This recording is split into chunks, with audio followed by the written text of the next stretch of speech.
The next presenter will be Anzor Masal.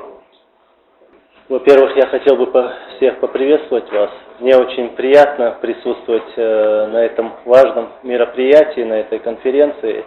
И мне хотелось бы сказать, что мы об этом давно мечтали.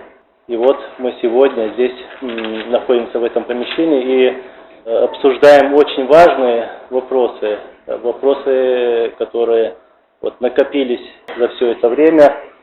Проще сказать, наша боль наших всех народов кавказских. В первую очередь, я хотел бы сказать, что в течение 20 лет прошедших здесь пролилась кровь, как мы все знаем. Это в Грузии, в Азербайджане, в Ингушетии, Дагестане, в Осетии и в моей республике тоже.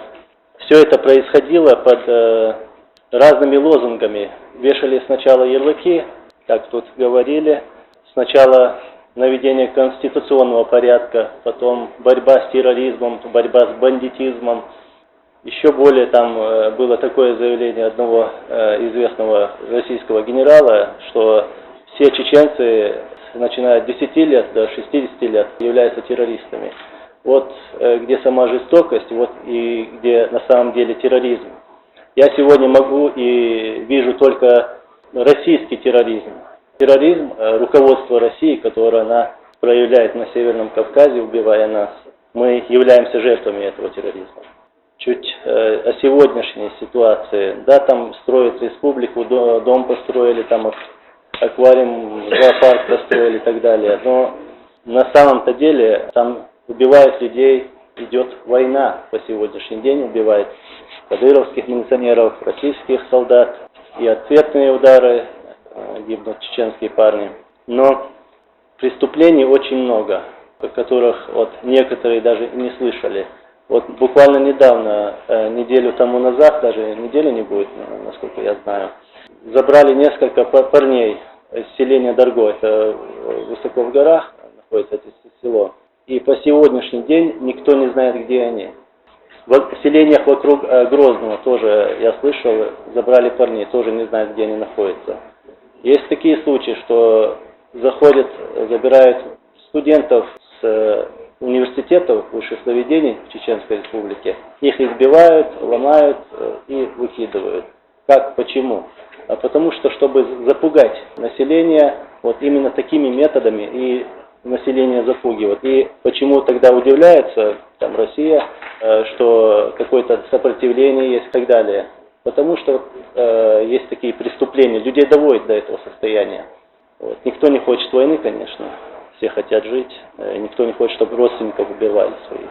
В прошлом, к примеру, таких громких фактов, хотя их очень много, я бы хотел еще раз напомнить, что происходило на этих последних войнах, 96-й год, например, 95-й год. Селение Самашки, зашли российские солдаты и все стерли там с лица земли, убивали, сжигали с огнеметов. На этой войне в 2000 году, в начале 2000 года, Новые Алды, что там натворили? Наверное, некоторые видели видеозапись такую, там старики на этой видеозаписи просто заходили в дома и расстреливали. За что? Я не знаю за что. В чем они виноваты, я не знаю. Но понятно, что они чеченцы, поэтому их убили. Акты терроризма. И все эти факты, доказательства задокументированы, к примеру, организацией «Мемориал» и другими организациями. И сегодня мы можем говорить о геноциде российского руководства над Северным Кавказом. Сегодня, как мы сейчас говорили, война идет не только в Чеченской Республике, партизанская война, но и в Ингушетии, есть и в Осетии, и в Дагестане и так далее. Как-то, я помню, это было в 99 году, еще война не началась. Мой отец обращался к лидерам северокавказских республик. Он им говорил, что Россия к нам идет с танками. Сейчас у нас будет война в Чеченской Республике, но если мы сейчас не объединимся, если мы не встанем вместе, то война перекинется и на вашей территории тоже. Не поверили. Война и сейчас, как я говорил, в других республиках тоже. Следующее, то, что я хотел сказать, после всего того, что мы сейчас говорим, то, что я слышал от других людей, то, что я сейчас говорю именно вот этих фактах. Российский солдат, российский офицер или контрактник и гитлеровский солдат для меня стали синонимами. Потому что такой жестокости я даже не читал и не видел в каких-то фильмах. Людей живьем закапывали. Тогда, вот я думаю, мы все должны говорить о геноциде, а не о преступлениях именно. Это геноцид. Еще мне хотелось бы сказать о своем отце чуть-чуть.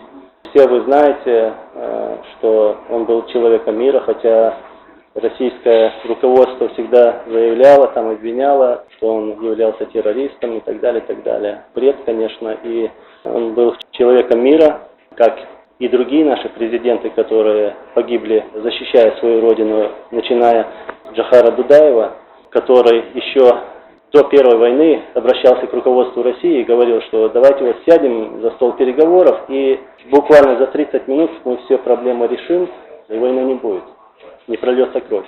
Пришли с танками, самолетами и все, перевернули наши республики. То же самое говорил и мой отец, именно такими же словами: давайте сядем, 30 минут, и войны не будет. Мы все вопросы можем решить вместе. И теперь мы знаем, кому это было выгодно, это кровь, это убийство. И я еще хотел бы напомнить о том случае, это боль всех нас тоже, это нас всех касается. Кровь, которая пролилась в Беслане, мы это помним, мы и будем помнить.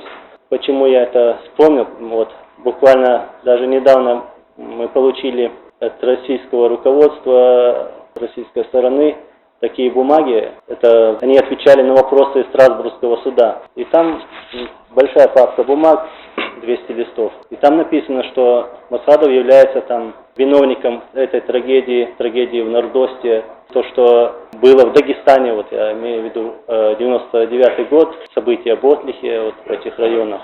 Я хочу, чтобы вы все услышали именно об этом случае, то, что произошло в Беслане. Мой отец тогда находился на границе с Ингушетией, недалеко от селения Бамут. Я тогда жил в Азербайджане. Он связался со мной через одного человека, который тоже находился в Чеченской Республике, и сказал, что Анзор, передай, что я готов поехать, если будут гарантии. Мы передали это Засохову и Аушеву.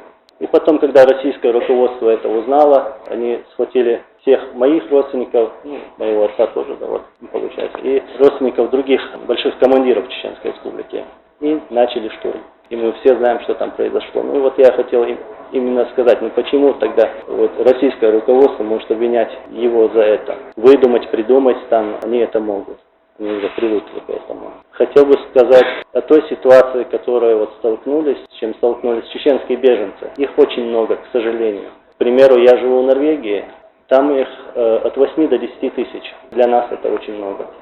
Приехали, сдаются, приезжают, просят убежище. Но в последнее время почему-то им отказывают. Им говорят, что вот вы можете жить свободно на территории Чеченской Республики, а также можете жить на территории российского государства. Как это возможно? Кто-то устал, кто-то хочет сохранить семьи, детей, и они так уезжают. Был такой случай, хотелось бы рассказать об этом.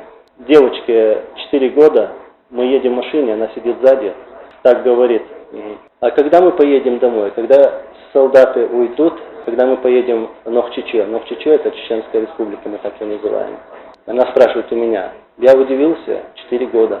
Она знает, кто такие российские войска, и то, что они не позволяют ей, другим, поехать обратно. Сердце сжалось, я не смог ответить, я просто отвернулся. И что это? Что ответишь этой девочке? Такая ситуация, такая у нас боль у всех. Сегодняшняя вот наша встреча, это очень важно. Именно в Грузии, в центре Кавказа. Я сегодня говорил с одним человеком, я говорю, вот если взять карту, посмотреть, там Кавказский хребет. И так, если подумать, то как будто хребет разделяет Кавказ. Неправда, Кавказ нас объединяет. Мы здесь живем, это наша земля, наша священная, многострадальная, пролитая кровью предками земля. Мы должны дорожить памятью своих предков и должны, вот как сегодня, встречаться, быть вместе. быть всегда вместе, вот, меняться мнениями, обмениваться, строить наше будущее вместе. К примеру, почему в Европе, почему не у нас, например, почему нету такой зоны, как Шенген-зона, почему не Кавказская зона, почему у нас этого нет? Мы же можем. Хотелось бы, конечно. Приятно всех вас видеть вот здесь, и очень надеюсь, что мы будем продолжать такие беседы, такие встречи. Спасибо вам большое, благодарю за внимание.